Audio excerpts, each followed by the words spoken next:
আসসালামু আলাইকুম viewers, welcome to my channel. আমি কাউসারা নূপুর। রান্নাকে একেবারে কিভাবে সহজে উপস্থাপন করা যায় সেটা কিন্তু সব সময় চেষ্টা করি। আজকে আমি আপনাদেরকে রমজানের আগে কিছু প্রিপারেশন দেখাবো, যেগুলো করলে আমাদের রমজান মাসে যে ইবাদতের মাস, সেই ইবাদতটা করাটা অনেকটা সহজ হয়ে যাবে। আমি আসলে এই কাজগুলো সবসময় করি। আজকে ভাবলাম যে আমার এই কাজগুলো আমি আপনাদের সঙ্গেও শেয়ার করি।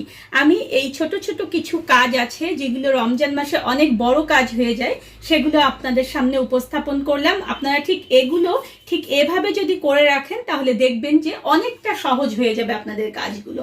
আমি এখানে কিছু দেখুন যে ভেজা মশলা করে রাখি, এখন কিছু আমি এখানে দেখুন যে শুকনা মশলা করে রাখি। আমি বেসন কিভাবে করে রাখি, আমি দেখা যায় যে এখানে হালিমের প্রিমিক্স কিভাবে তৈরি করি, বেসনের প্রিমিক্স কিভাবে তৈরি করি, এবং ভর্তা করার জন্য আমি কিছু প্রিপারেশন করে রাখি।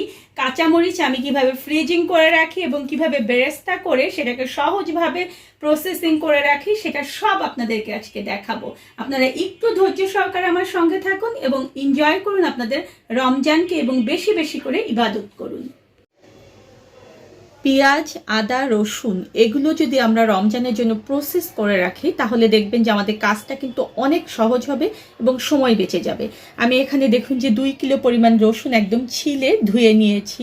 আমি এখানে 1 কিলো পরিমাণ আদা আমি এখানে ছিলে নিয়েছি। আমার আরও কিছু আদা বাটা রয়েছে, তাই আমি আজকে এখানে কম করে একটু আদা বাটলাম। 1 কেজি পরিমাণ পেঁয়াজ দেখুন যে আমি মোটা করে কেটে নিয়েছি, এটাকে আমি বেটে নেব। আর এখানে কুচি করে আমি 1 কেজি পরিমাণ পেঁয়াজ কেটে নিয়েছি, এটাকে আমি বেরেস্তা করব। এখন পেঁয়াজটাকে বেটে রাখাটা কিন্তু স্বাস্থ্যসম্মত নয়, এখান থেকে ব্যাকটেরিয়া উৎপন্ন হয়। তাই পেঁয়াজটাকে ঠিক কিভাবে রাখবো সেটা আমি আপনাদেরকে দেখিয়ে দিচ্ছি। ব্লেন্ডারের একটা জাগ নিয়ে নেবেন, নিয়ে খুব অল্প পরিমাণে দিয়ে ধীরে ধীরে এই মশলাগুলোকে আমরা ব্লেন্ড করে নেব। মশলাগুলো দেখুন যে আমি বেটে ফিরে এলাম। আমার বাসায় এরকম আইসক্রিমের যে বক্সগুলো থাকে, আমি সবসময় সেই বক্সগুলোতে কিন্তু মশলা সংরক্ষণ করি। এতে করে আমার আর বাড়তি ঝামেলায় বক্স কিনতে হয় না। আবার এই যে বক্সগুলো, এগুলো ফেলে না দিয়ে এগুলো আমি কাজে লাগাতে পারি। এখন পেঁয়াজটা বলেছি যে এই অবস্থায় বেটে রাখা যাবে না, এটাকে কিছুটা প্রসেস করতে হবে।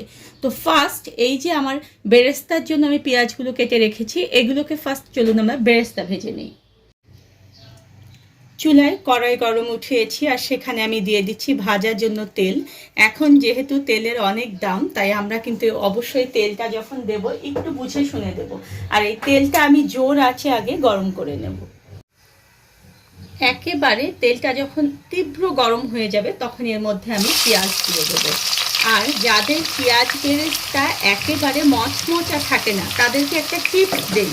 সেই টিপসটা হচ্ছে জোর আছে একেবারে তেলটাকে গরম করে নিয়ে তার মধ্যে জোর আছে বেরেস্তাটাকে ভাজবেন। আর পেঁয়াজটা যখন ভাজবেন তখন এখানে সামান্য পরিমাণ লবণ দিয়ে দেবেন, তাহলে দেখবেন এই বেরেস্তাটা একেবারে মচমচা হবে। এখন এটাকে আমি একেবারে লাল করে ভেজে নেব।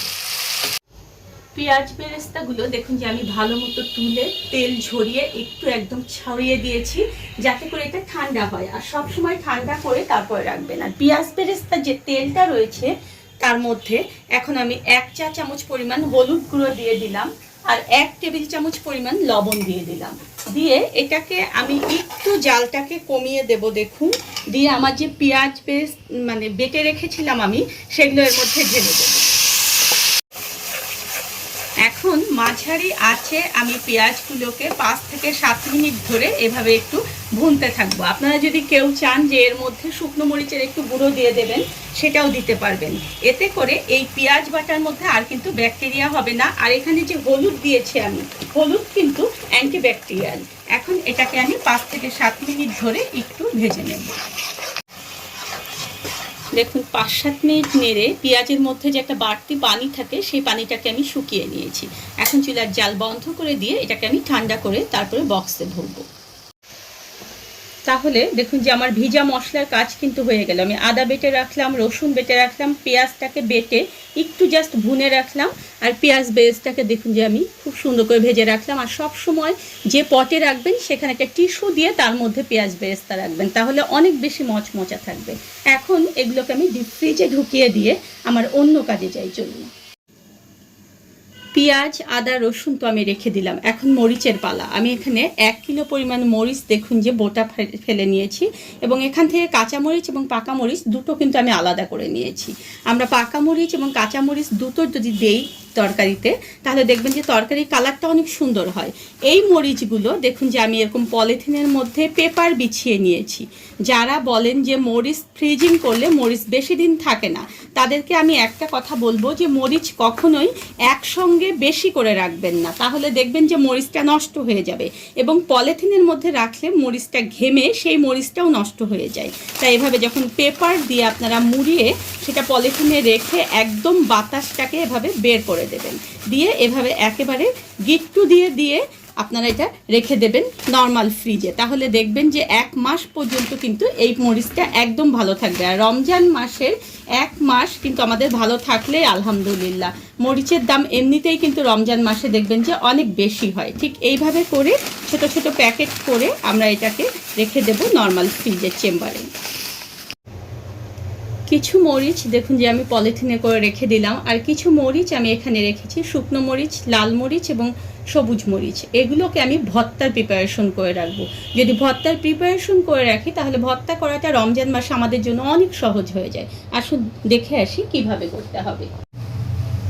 চুলায় ফ্রাইং প্যান গরমে উঠিয়েছি। এখানে জাস্ট আমি অল্প একটু তেল দেব মরিচটাকে ভাজার জন্য। ফার্স্ট আমি শুকনো মরিচগুলোকে অল্প আঁচে খুব সুন্দর করে ভেজে নেব। এতে করে এই ভর্তাটার মরিচটা দিয়ে ভর্তাটা খেতে খুবই ভালো লাগে। শুকনো মরিচটা তুলে নিয়ে আমি এই ফ্রাইং প্যানের এই অল্প একটু তেলের মধ্যে কাঁচা মরিচগুলো দিয়ে দিচ্ছি, আর কাঁচা মরিচগুলোকেও আমি একদম খুব সুন্দর করে ভেজে নেব। কাঁচামরিচগুলোকে তুলে নিয়ে এখন আমি যে লাল মরিচ এবং রসুন রেখেছিলাম সেটাকেও এখন ভেজে নিচ্ছি। এই অবস্থায় কিন্তু এখানে দেখুন যে কোনো তেল নেই, এগুলোকে একটু লাল লাল করে আমি ভেজে নেব। সব কিছু দেখুন যে আমি ভেজে ফিরে এলাম। এখন ব্লেন্ডারের যে ছোট জারটা রয়েছে যেখানে আমরা ড্রাই মশলা করি, ঠিক সেইখানে একে একে আপনারা এগুলো সব গুঁড়ো করে নেব। আর এখানে ফার্স্ট আমাদেরকে এই যে শুকনো মরিচটা ভেজে রেখেছি এটা নিতে হবে। সব কিছু দেখুন যে আমি ব্লেন্ড করে ফিরে এলাম। এই শুকনো মরিচটা দিয়ে আলু ভর্তা খেতে খুবই মজা, ডিম ভর্তা খেতেও কিন্তু এটা দিয়ে খুব মজা। আর এই যে কাঁচা মরিচটা যদি কোনোদিনও শুকনো মরিচ দিয়ে ভর্তা খেতে ইচ্ছে না করে, তাহলে এই কাঁচা মরিচ দিয়ে ভর্তা করলে আলু ভর্তা বা বেগুন ভর্তা খুবই মজা। আর রসুন আর মরিচ যে আমি এখানে পিষে রাখলাম ভেজে, এটা যদি আপনারা শুধুমাত্র রসুন ভর্তা খেতে চান তাহলে লবণ এবং সরিষার তেল আর পেঁয়াজ দিয়ে এখান থেকে কিছুটা নিয়ে মেখে নিলেই হয়ে যাবে। আর যদি শুটকি ভর্তা খেতে চান, কিংবা দেখা যায় যে আপনারা যে কোনো রকম আলুর ভর্তা ভেজে যদি খেতে চান, তাহলেও কিন্তু এই যে রসুনটা এবং এই মরিচটার ভর্তা যেটা আমি করলাম এটা লাগবে। এবং আমাদের মাছ ভর্তা খেতেও কিন্তু এটা লাগবে। জাস্ট এটা দিয়ে একটু বেরেস্তা দিয়ে মাছটা ভেজে মেখে নিলে সরিষার তেল দিয়েই হয়ে যাবে। দেখেছেন কত সহজ হয়ে গেল। এতে করে রমজান মাসে আমাদের কিন্তু অনেকটা সময় বেঁচে যাবে। এখন আসুন আমরা পরের কাজটাই চলে যাই। এখন আসুন বেসনের কথা। রমজান মাসে যেটা খুবই প্রয়োজনীয় জিনিস সেটা হচ্ছে বেসন। আমি যে প্রসেসে বেসন করি, এই বেসন দিয়ে বেগুনিটা একেবারে মচমচা হবে এবং দীর্ঘক্ষণ পর্যন্ত সেই মচমচা ভাবটা থাকবে। দেখুন আমি এখানে 1 কেজি মসুর ডাল এবং 1 কেজি বুটের ডাল একখানে করে নিয়েছি। এখন এটাকে আমি সারা দিন ধরে রোদে শুকাবো। কারো যদি রোদের ব্যবস্থা না থাকে তাহলে চুলার নিচে দিয়ে এটাকে আপনারা 1 দিন পর্যন্ত রেখে দেবেন এবং মাঝে মাঝে এভাবে নেড়ে চেড়ে দেবেন, তাহলে দেখবেন যে এটা মচমচা হয়ে যাবে। তারপর এটাকে শুকিয়ে এটার মধ্যে যে জিনিসগুলো রয়েছে বাড়তি ময়লা সেগুলো একটু বেছে নিয়ে এটাকে একটু কাপড় দিয়ে আপনারা একটু কাপড় দিয়ে মুছে নেবেন। দেখুন আমি দেখিয়ে দিচ্ছি, ঠিক এইভাবে করে একটু কাপড় দিয়ে মুছে নেবেন, যাতে করে বাড়তি কোনো ময়লা যদি থাকে তাহলে সেই ময়লাটা এই কাপড়ের সঙ্গে উঠে আসবে। এবং এটাকে আমরা আমাদের যে মেশিন রয়েছে হলুদ মরিচ ভাঙানোর মেশিন, সেই মেশিনে দিয়ে এটাকে ভাঙিয়ে তারপরে আমি ফিরে আসছি। বেসনগুলো দেখুন যে আমি ভাঙিয়ে নিয়ে এসেছি, আর এগুলোকে জাস্ট এইভাবে করে ভালো মতো আমার চেলে নিতে হবে, যাতে করে এর ভিতরে যদি কোনো ময়লা থাকে কিংবা কোনো দানা থাকে তাহলে সেটা আমার চালনার মধ্যে আটকে যাবে। এখন এটাকে আমি রোদে একদম সারা দিন ভরে শুকিয়ে তারপরে বয়ামে ভরে রাখবো। 3 রকমের শুকনো মশলা যদি আমরা করে রাখি তাহলে রমজানটা পুরোটা দেখবেন যে আমরা অনেক আরাম করে থাকতে পারবো। এই 3 রকম মশলা হচ্ছে, আমি এখানে আজকে আপনাদেরকে দেখাবো শাহি গরম মশলা করে। যেটা আমাদের বিরিয়ানিতে, আমাদের কাচ্চিতে বা যে কোনো তেহারি বলেন, আখনি বলেন, যা কিছুতে আমাদের এই শাহি গরম মশলাটা দরকার। আবার কাবাব মশলা হিসেবে আমরা শাহি গরম মশলাটা ব্যবহার করতে পারবো, আমরা এটা দিয়ে হালিম তৈরি করতে পারবো, তাই এটা খুবই প্রয়োজনীয় একটা মশলা। আর এখানে নর্মাল গরম মশলা, যেটা আমরা সব সময় মুরগির মাংস, গরুর মাংস, খাসির মাংস, যে কোনো মাংসে ব্যবহার করতে পারবো। এখানে আমি নিয়েছি মাছের মশলা। আমাদের মাছ রান্নাটাকে আরো মজাদার করার জন্য আমি মাছের মশলা ব্যবহার করি, আর এই মশলাটা একদিন করে রাখলে পুরো রমজানকে আমরা অনেক আরাম করতে পারবো। এখন গরম মশলা এবং শাহি গরম মশলার মধ্যে পার্থক্য কয়েকটা জিনিসে। দেখুন, আমি এখানে আপনাদেরকে দেখিয়ে দিচ্ছি। ফার্স্ট, গরম মশলা। গরম মশলাটা দেখুন যে আমি এখানে জিরা নিয়েছি 200 গ্রাম, আমি এখানে 5 ফোড়ন নিয়েছি 20 গ্রাম, গোলমরিচ নিয়েছি আমি এখানে 50 গ্রাম পরিমাণ, বড় এলাচ নিয়েছি 50 গ্রাম পরিমাণ, আমি এখানে দারচিনি নিয়েছি 70 গ্রাম পরিমাণ, ধনিয়া নিয়েছি 70 গ্রাম পরিমাণ, মৌরি নিয়েছি 70 গ্রাম পরিমাণ, আর এখানে আমি লং নিয়েছি 30 গ্রাম পরিমাণ, ছোট এলাচ নিয়েছি 10 গ্রাম এবং মেথি নিয়েছি আমি এখানে 20 গ্রাম পরিমাণ। কয়েকটা দেখুন যে আমি এখানে বড় বড় দেখুন যে তেজপাতা নিয়েছি। আর এখানে আমি নিয়েছি দেখুন যে 8 থেকে 10টা শুকনো মরিচ। এটা গেল আমার হচ্ছে নর্মাল গরম মশলা। এখন শাহি গরম মশলার ব্যাপারে আসি। এখানে আমি নর্মাল গরম মশলার মধ্যে যা যতটুকু নিয়েছি তাই নিয়েছি, শুধু এখানে বাড়তি যাবে দুটো দেখুন যে জায়ফল, আমি এখানে 5 গ্রাম নিয়েছি জয়ত্রী, এখানে আমি দেখুন যে 5 গ্রাম নিয়েছি হচ্ছে স্টার এলাচ। স্টার এলাচটা কিন্তু একটু পরিমাণে কম নিতে হবে। 50 গ্রাম এখানে আমি শাহি জিরা ব্যবহার করেছি, আর এখানে 50 গ্রাম আমি পোস্ত ব্যবহার করেছি।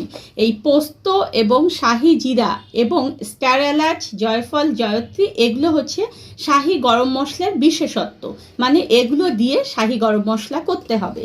আর মাছের মশলার মধ্যে দেখুন যে আমি এখানে 200 গ্রাম নিয়েছি জিরা, আমি এখানে 100 গ্রাম নিয়েছি গোলমরিচ, 50 গ্রাম নিয়েছি মৌরি বা যেখানে মিষ্টি জিরা যেটাকে বলা হয়, আমি এখানে রাঁধুনি নিয়েছি 50 গ্রাম পরিমাণ, আর 20 গ্রাম পরিমাণ নিয়েছি এখানে দেখুন যে ধনিয়া, কয়েকটা এখানে শুকনো মরিচ নিয়েছি এবং কয়েকটা দেখুন যে আমি এখানে তেজপাতা নিয়েছি। এখন এই সব মশলাগুলো আমি কিন্তু অল্প আঁচে ভাজবো এবং মশলা ভাজার নিয়মটাও আমি বলে দিচ্ছি। চুলায় দেখুন যে একটা ফ্রাইং প্যান গরমে দিয়েছি, আর সব সময় মনে রাখবেন যে মশলা ভাজার সময় চুলার আঁচটাকে কিন্তু একেবারে কমিয়ে দিয়ে ভাজতে হবে, তাহলে দেখবেন যে সুন্দর একটা ফ্লেভার আসবে। আমি এখানে দেখুন যে আমার তেজপাতাগুলো এবং আমার যে শুকনো মরিচগুলো রেখেছিলাম সেটা দিয়ে দিলাম, এবং আমি এখানে গোলমরিচগুলো দিয়ে দেবো। গোলমরিচগুলো কিন্তু অন্যান্য মশলার চেয়ে একটু সময় বেশি লাগে, তাই এখানে গোলমরিচটা দেওয়ার পরে এখানে আমি একটু ধনিয়াটা দিয়ে দিচ্ছি। এ দুটোকে আমি অল্প আঁচে 2 মিনিট ধরে ভেজে নেব। 2 মিনিট দেখুন যে আমি এটাকে ভেজে নিয়েছি। এখন আমার অন্যান্য যে মশলাগুলো রয়েছে, জিরা এবং যে মৌরি আমি এখানে নিয়েছিলাম, সেই মৌরিটা আমি কিন্তু এখানে এখন পর্যন্ত রাঁধুনি দিলাম না, কারণ রাঁধুনি অনেক ছোট জাতের একটা মশলা, ওটা যদি আমি এগুলোর সঙ্গে ভাজি তাহলে ওগুলো একদম পুড়ে যাবে আর তিতা হয়ে যাবে, তাই এগুলোকেও আবার আমি 3 মিনিট ধরে অল্প আঁচে ভাজবো। এরকম দেখুন যে সুন্দর একটা সাউন্ড আসছে, দেখেছেন? একদম এই সাউন্ডটা যখন হবে তখন বুঝতে হবে যে আমার এগুলো ভাজা হয়ে গিয়েছে। এখন আমি যে রাঁধুনি এখানে রেখেছিলাম, রাঁধুনিটাকে ঢেলে দিলাম এবং এই গরম অবস্থায় আমি এখন বন্ধ করে দিয়ে এই ফ্রাইং প্যানের মধ্যে এখন এভাবে করে একটু নেড়ে নেব এবং এগুলোকে ঠান্ডা করে তারপরে আমি ব্লেন্ডারে এগুলোকে ব্লেন্ড করে নেব। মাছের মশলাগুলো নামিয়ে রেখে আমি ওগুলোকে ঠান্ডা হতে দিয়েছি, আর এখন আমি ফ্রাইং প্যানে দিয়ে দিচ্ছি ফার্স্ট আমার যে বড় এলাচ বা কালো এলাচ যেটাকে বলে সেটা। এটার পরে আমি এর মধ্যে দিয়ে দেব দারচিনি। দারচিনিগুলো কিন্তু একটু ভাজতে টাইম লাগে, তাই এগুলো বড় এলাচের সঙ্গে আপনারা দিয়ে দেবেন। আর এখানে দিয়ে দেব আমি তেজপাতা। শুকনো মরিচগুলো ঠিক এই অবস্থায় দেখুন যে আমি দিয়ে দিচ্ছি, আর আমার ধনিয়াগুলো যে রেখেছি সেই ধনিয়াগুলো দিয়ে দিচ্ছি। এখন এগুলোকে সেই আগের মতোই অল্প আঁচে আমি 2 মিনিট ধরে একটু ভেজে নেব। 2 মিনিট ভেজে নেওয়ার পর আমার যা যা কিছু আর রয়েছে সব আমি এখন একবারে এর মধ্যে দিয়ে দিচ্ছি। আর এই যে গরম মশলাটা, এটা কিন্তু আমাদের যদি না ভাজি, আমরা যদি এটাকে আমাদের রোদে শুকিয়ে একেবারে গুঁড়ো করার ব্যবস্থা থাকে সেখানেও কিন্তু হবে, কিন্তু যেহেতু আমাদের রোদের ব্যবস্থা একদম নেই, তাই এটাকে জাস্ট অল্প আছে আমরা আবার 3 মিনিট ধরে একটু ভেজে নেব। দেখুন এই মশলাটা থেকেও কিন্তু একটা সাউন্ড আসছে। এই সাউন্ডটা যখন হয়ে যাবে তখনই বুঝতে হবে যে আমার এটা ভাজা বন্ধ করে দিতে হবে, কারণ বেশিক্ষণ যদি আমরা এটা ভেজে নেই তাহলে এটা কালার কালচে হয়ে যাবে, তখন তরকারি কালারটাও কিন্তু আমাদের নষ্ট হয়ে যাবে। তাই এই অবস্থায় এটাকে আমরা ঢেলে একটু ঠান্ডা করে তারপরে গুঁড়া করব। এখন আমরা ভাজবো হচ্ছে শাহি গরম মশলা। সেখানেও দেখুন যে আগে দারচিনিগুলোকে আমি টুকরোগুলোকে ছোট ছোট টুকরো করে দেব, তাহলে আমাদের গুঁড়া করার জন্য এটা কিন্তু অনেক সুবিধা হবে। আর ব্লেন্ডারেও কিন্তু আপনারা সেফ মনে করবেন যখন এগুলো ছোট ছোট করে দেওয়া থাকবে। আর এর মধ্যে এখন আমি আমার কালো এলাচ বা বড় এলাচ যেটা বলা হয় সেটা দিয়ে দিলাম। এখানে তেজপাতাগুলোকে দেখুন যে দিয়ে দিচ্ছি, আর ধনিয়াটা রেখেছিলাম সেই ধনিয়াটা সেম আগের প্রসেসেই কিন্তু আমি দিচ্ছি দেখুন, এবং শুকনা মরিচটাকে দিয়ে দিচ্ছি। দিয়ে এগুলোকেও আবার আমি 2 মিনিট ধরে একটু নেড়ে চেড়ে ভেজে নেব। 2 মিনিট দেখুন যে এটাকে আমি ভেজে নিয়েছি। এখন জায়ফলটাকে দেখুন যে আমি এরকম টুকরো করে নিয়েছি, এটা কিন্তু টুকরো করে নিতে হবে। সেটা সহ আমার আর যে মশলা রয়েছে পোস্ত ছাড়া আমি সব কিছু এখানে দিয়ে দিলাম। পোস্তটা কিন্তু আমি এখন দেব না, তার কারণ পোস্ত অনেক ছোট, ওটা কিন্তু যদি এই অবস্থায় দেই তাহলে কিন্তু পুড়ে যাবে, তাই এটাকে আমি রেখে দিলাম। এবং এটাকে আবার 3 মিনিট ধরে আমি একটু ভেজে নেব। 3 মিনিট দেখুন যে আমি এটাকে ভেজে নিয়েছি। এখন চুলার জালটাকে বন্ধ করে দিয়ে আমি এর মধ্যে আমার পোস্তটা ঢেলে দিচ্ছি, এবং এই যে ফ্রাইং প্যানটা আমার একটু গরম রয়েছে, এই গরম ফ্রাইং প্যানেই নেড়ে চেড়ে আমি এগুলোকে আর একটু ভাজবো, এবং ঠান্ডা করে সবগুলো মশলা ব্লেন্ডারে করে আমি আপনাদেরকে দেখাচ্ছি। সব মশলাগুলো দেখুন যে আমি গুঁড়ো করে একেবারে পটে রেখেছি, আর পটে কিন্তু আমি সবসময় লেবেলগুলো লাগিয়ে রাখি যাতে করে আমাদের চিনতে সুবিধা হয়। আর একটা নিয়ম হচ্ছে আপনারা ঠিক ছোট একটা পটে করে এগুলোকে রেখে দেবেন, সেগুলো ব্যবহার করবেন, আর বড় পটটাকে লাগিয়ে রাখবেন, তাহলে মশলার গন্ধটা দেখবেন যে খুব সুন্দর থাকবে। রমজানে হালিম ছাড়া কিন্তু চলেই না, একদিন না একদিন কিন্তু আমাদের হালিম না খেলে মনে হয় রমজানটা একেবারে পরিপূর্ণ হয় না। আর তাই এভাবে যদি আমরা হালিম মিক্স করে রাখি তাহলে দেখা যায় যে যে কোনো সময় আমরা হালিমটা তৈরি করে খেতে পারবো। আমার কিন্তু চ্যানেলে দেখবে যে কিভাবে হালিম মিক্স তৈরি করতে হবে তার একটা ভিডিও রয়েছে, ডেসক্রিপশন বক্সে আমি সেটার লিঙ্ক আপনাদেরকে দিয়ে দেবো। ঠিক সেই অনুযায়ী আপনারা এখানে হালিম মিক্স তৈরি করে এভাবে বয়ামে করে রেখে দেবেন, আর এভাবে লেবেল লাগিয়ে রেখে দেবেন, তাহলে সুবিধা হবে আপনাদের জন্য। এখন চলুন আমরা পরের স্টেপে চলে যাই। ইফতারের আগে বেসন গোলা তৈরি করার জন্য এদিক সেদিক ছুটে না বেরিয়ে আমরা যদি বেসন প্রিমিক্স তৈরি করে রাখি ঘরে, তাহলে দেখবেন যে এরকম ফুলকো এবং মচমচে বেগুনি আমরা কিন্তু ঘরেই তৈরি করতে পারবো। আমার চ্যানেলে দেখবেন যে বেসন প্রিমিক্সের একটা ভিডিও রয়েছে, আমি ডেসক্রিপশন বক্সে সেটার লিঙ্ক দিয়ে দেবো, সেই অনুযায়ী আপনারা বেসন প্রিমিক্স ঘরেই তৈরি করে নেবেন। দেখুন আমি আমার সব কিছু করে ঠিক এইভাবে করে লেবেল লাগিয়ে রেখে দিলাম, আর রমজান আসলে ইনশাল্লাহ আমার কাজটা অনেক সহজ হয়ে যাবে, এবং রমজান যে ইবাদতের মাস, ঠিক আমরা ইবাদতে অনেকটা সময় দিতে পারবো। ধন্যবাদ সবাইকে আমার সঙ্গে থাকার জন্য, আর আমার পরবর্তীতে আরও নতুন কোনো ভিডিও পেতে হলে প্লিজ আমার চ্যানেলটা সাবস্ক্রাইব করবেন।